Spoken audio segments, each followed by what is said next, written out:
स्वागत है आपका आपके अपनी यूट्यूब चैनल एग्जाम पॉइंट पर। मैं रोचित राजपूत 30 सितंबर 2025 का करंट्स अफेयर लेकर आया हूं। आज 30 सितंबर के जितने इम्पोर्टेंट क्वेश्चन बनते हैं उन्हें हम डिस्कस करेंगे, उनके इम्पोर्टेंट फैक्ट भी जानेंगे। दोस्तों, आप किसी भी एग्जाम की तैयारी कर रहे हैं तो ये वीडियो आपके लिए मोस्टफुल रहने वाला है। इस वीडियो के लास्ट में हमने आपके लिए एक क्वेश्चन रखा है जिसका आंसर आप लोग को कमेंट्स बॉक्स में देना है। आइए शुरू करते हैं। पहले नंबर का क्वेश्चन देखते हैं।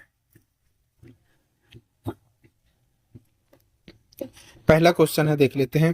भारतीय क्रिकेट कंट्रोल बोर्ड बीसीसीआई को सीनियर मेंस सिलेक्ट कमेटी में किन दो पूर्व क्रिकेटरों को नया सदस्य नियुक्त किया गया है? सही आंसर है बी, प्रज्ञान ओझा और रुद्र प्रताप आरपी सिंह। की पॉइंट देखते हैं। भारतीय क्रिकेट चयन नेतृत्व में महत्वपूर्ण बदलाव के तहत भारतीय क्रिकेट कंट्रोल बोर्ड बीसीसीआई ने प्रज्ञान ओझा और रुद्र प्रताप आरपी सिंह को सीनियर मेन सिलेक्ट कमेटी के नए सदस्य के रूप में नियुक्त किया।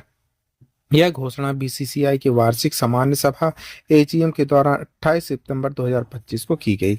ये दोनों पूर्व भारतीय क्रिकेटर एस शरथ और सुब्रतो बनर्जी की जगह अजीत अग्गर की अध्यक्षता वाली चयन समिति में शामिल होंगे। यह कदम उस समय आया जब बीसीसीआई ने महीने की शुरुआत में 5 सदस्य समिति में 2 खाली पदों को भरने के लिए आवेदन आमंत्रित किए थे। आइए दूसरे नंबर क्वेश्चन देखते हैं। भारत का पहला integrative oncology research and care centre IORCC कहाँ उद्घाटित किया गया है? सही आंसर है बी, ऑल इंडिया इंस्टीट्यूट और आयुर्वेद AIIA धरगाल गोवा में। की पॉइंट लिखते हैं। 10वें राष्ट्रीय आयुष दिवस पर आयुष मंत्रालय ने भारत का पहला integrative oncology research and care centre IORCC all India institute of Ayurvedic Dhargal Goa में उद्घाटित किया गया है। यह अग्रणी कैंसर पुनर्वास में एक नई क्रांति लाने के लिए बनाया गया है, जो आयुर्वेद, योग, पंचकर्म और आधुनिक ऑन्कोलॉजी को एक ही छत के नीचे एकीकृत करता है। यह केंद्र न केवल उपचार बल्कि अनुसंधान और प्रशिक्षण के लिए भी विकसित किया गया है, जिसका उद्देश्य साक्ष्य आधारित रोगी केंद्रित देखभाल प्रदान करना। यह भारत में कैंसर पुनर्प्राप्ति दृष्टिकोण में एक महत्वपूर्ण बदलाव है।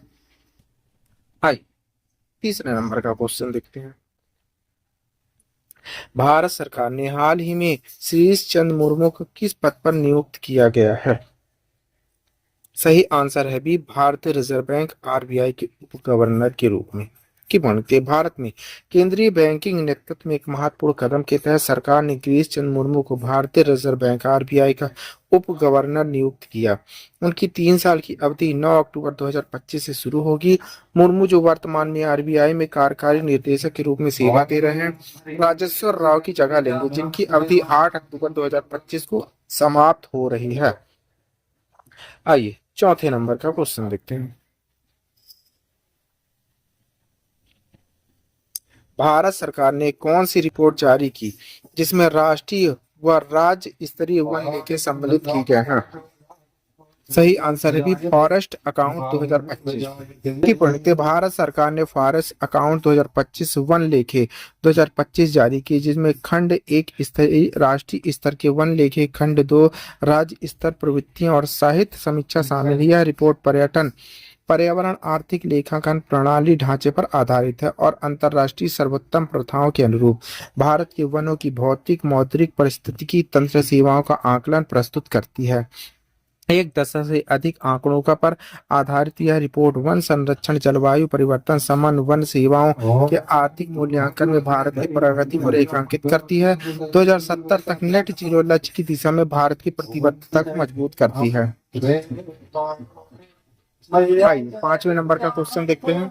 हिमाचल प्रदेश स्थित किस जैव मंडल आरक्षित क्षेत्र इसको विश्व जैव मंडल आरक्षित क्षेत्र नेटवर्क में शामिल किया गया है?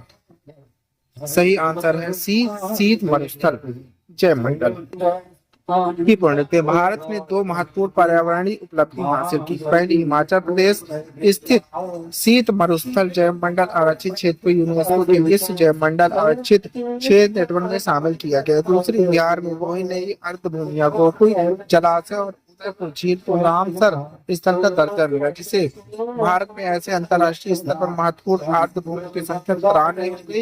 ये उपलब्धियां जैव विविधता संरक्षण, पारिस्थितिकी तंत्र, लचीले एवं सतत विकास के प्रति भारत की प्रतिबद्धता को पुष्ट करती है। छठे नंबर का क्वेश्चन, भारत ने हाल ही में किस लड़ाकू विमान को 62 वर्षों की सेवा के बाद औपचारिक रूप से सेवानिवृत्त कर दिया?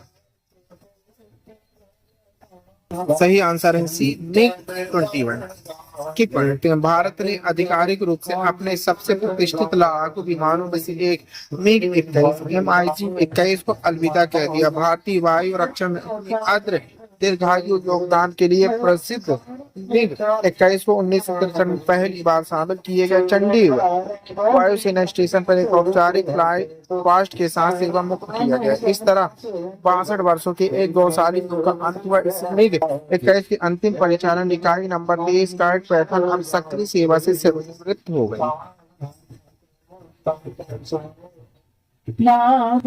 7वें नंबर का क्वेश्चन देखते हैं, राष्ट्रीय भूविज्ञान पुरस्कार किसने प्रदान किया है? सही आंसर है बी, द्रौपदी मुर्मू।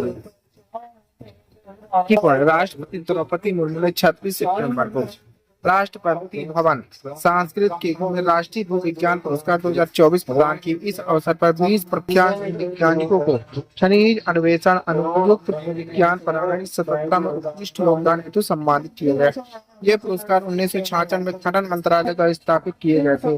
भारत के भूवैज्ञानिक परितंत्र में नवाचार उत्कृष्टता को सम्मानित करते हुए समारोह में केंद्रीय मंत्री जी किशन रेड्डी, मंत्रालय सचिव पीयूष गोयल, DSI महानिदेशक अमित शाह भी उपलब्ध रहे। 8वां देख लेते हैं,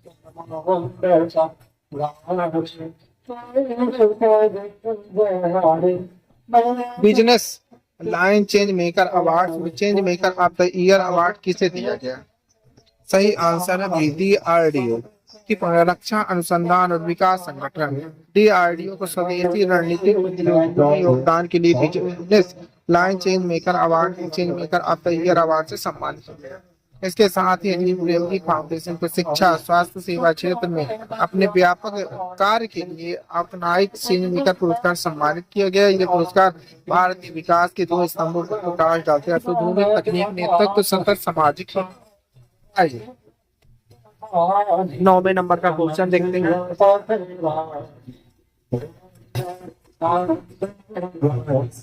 टाटा मोटर्स ने शैलेंद्र चंद्र को किस पद पर नियुक्त किया है? ऑप्शन है सी, प्रबंध निर्देशक और CEO की।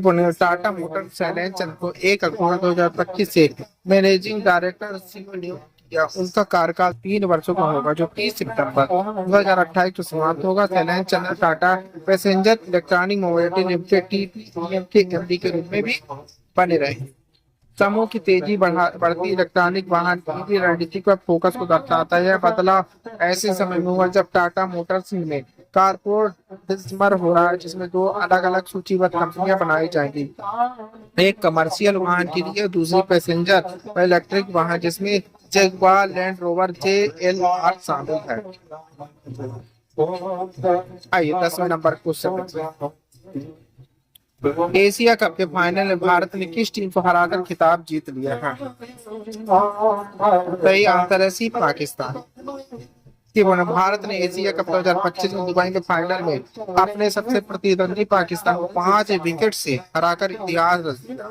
टूर्नामेंट में टीम अजय जीत को देखते हुए BCCI ने खिलाड़ियों और सपोर्ट स्टाफ के लिए 21 करोड़ का पुरस्कार घोषित किया। यह पुरस्कार टीम की शानदार प्रदर्शन और एशियाई क्रिकेट में भारत की लगातार श्रेष्ठता को मान्यता देने का प्रतीक है। दुबई इंटरनेशनल स्टेडियम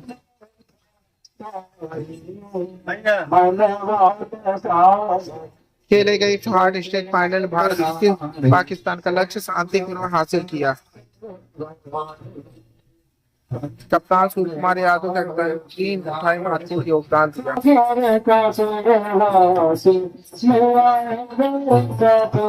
11वें नंबर का क्वेश्चन देखते हैं, भारत ने एशिया कप के फाइनल में पाकिस्तान को कितने विकेट से हराया है? सही आंसर है बी, 5। कि दुबई इंटरनेशनल स्टेडियम में 28 सितंबर 2025 को भारत पाकिस्तान के बीच रोमांचक मुकाबले में भारत ने पाकिस्तान को 5 विकेट से हराकर अपना 9वां एशिया खिताब अपने नाम किया। भारत ने 147 रनों के लक्ष्य का पीछा करते हुए शुरुआती झटके के बाद 150 से 5 पर लक्ष्य हासिल किया। तिलक वर्मा की शांति समझदारी से खेली गई नाबाद 69 रन की पारी सीमंत पे 33 रन 22 गेंदों में थी। भारत के ट्रॉफी जीतने यह मैच हाल के समय के सबसे रोमांचक भारत पाकिस्तान मुकाबले में से एक माना जाएगा। ये 12वें नंबर का क्वेश्चन देखते हैं। भारत का सील मरुस्थल जैव मंडल आरक्षित क्षेत्र जिसे यूनेस्को के विश्व जैव मंडल आरक्षित क्षेत्र नेटवर्क में शामिल किया गया किस राज्य में स्थित है? सही आंसर है बी हिमाचल प्रदेश। की पॉइंट देखते हैं। ICCMAB के 37वें सत्र के दौरान हिमाचल प्रदेश स्थित सीध मरुस्थल जैव मंडल आरक्षित क्षेत्र यूनेस्को के विश्व जैव मंडल आरक्षित क्षेत्र नेटवर्क में शामिल किया गया।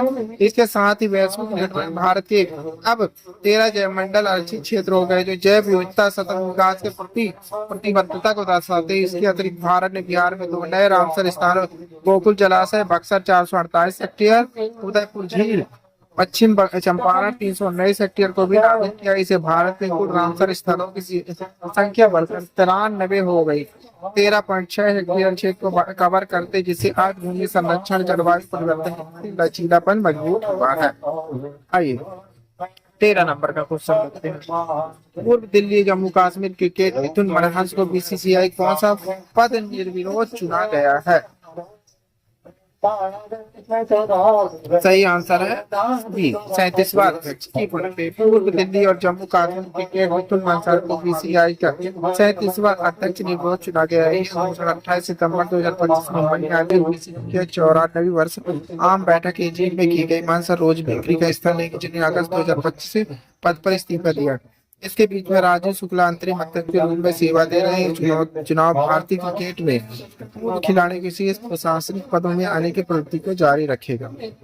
आइए 14 नंबर का क्वेश्चन देखते हैं। वरिष्ठ अधिवक्ता आर वेंकटमणि को अटॉर्नी जनरल ऑफ इंडिया के रूप में कितने साल के अतिरिक्त कार्यकाल के लिए पुनर्नियुक्त किया गया है?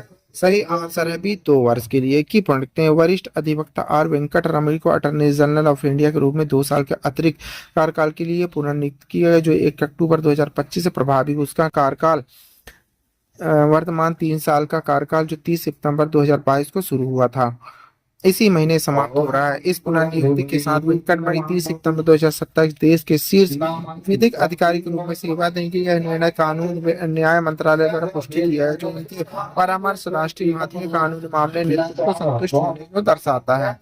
आइए लास्ट क्वेश्चन देख लेते हैं।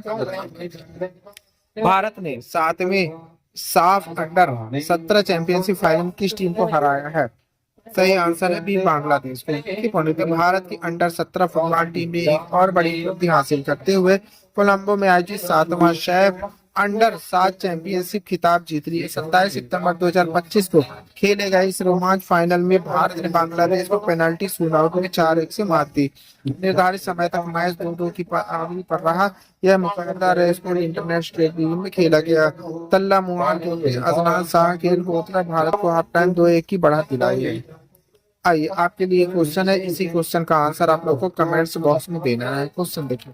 भारत में जन्म लेने वाली वैधता प्राप्त करने वाली पहली चीता का नाम क्या है? माया मुखी कृति फांसी। दोस्तों इस क्वेश्चन का आंसर आप लोग को कमेंट्स बॉक्स में देना है। क्वेश्चन का आंसर आप लोग कमेंट बॉक्स में दीजिएगा भूलिएगा। आप पढ़ रहे हैं 30 सितंबर 2025 का डेली करंट अफेयर। दोस्तों आप किसी भी एग्जाम की तैयारी कर रहे हैं तो ये वीडियो आपके लिए यूजफुल रहने वाला है। इस वीडियो की PDF डाउनलोड करने के लिए आप हमारे टेलीग्राम चैनल एग्जाम पॉइंट पर जाकर वहां से PDF डाउनलोड कर सकते हैं। Thank you for watching my video. इस वीडियो को ज्यादा से ज्यादा शेयर करें, लाइक करें, कमेंट करें। Thank you.